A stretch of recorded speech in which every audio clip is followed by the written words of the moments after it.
श्री स्वामी समर्थ मित्रमैत्रिणींनो, तर शनिवारी हनुमान जयंती येऊन राहिली.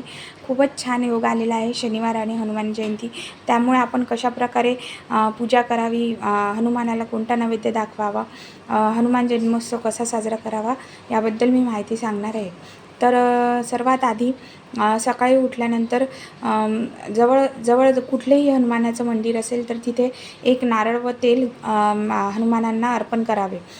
त्यानंतर तिथेच बसून हनुमान चालीसा म्हटली तर उत्तमच.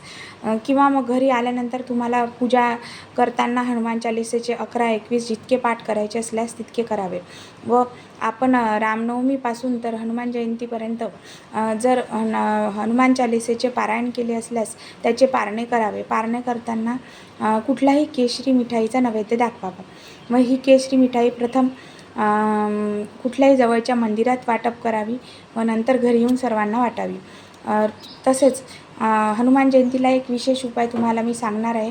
एक रुईचे पान घ्यावे, ते स्वच्छ असावे, स्वच्छ धुवून घ्यावे, त्यावर स्वस्तिक काढावं व ते रुईचं पान आपल्या तिजोरीत ठेवल्यास आपल्या घरात कुठलीही नकारात्मक शक्ती प्रवेश करणार नाही. तसेच लक्ष्मी आपल्या घरात लवकरच प्रवेश करेल व सर्व आर्थिक व मानसिक तशाच आध्यात्मिक समस्या दूर होतील.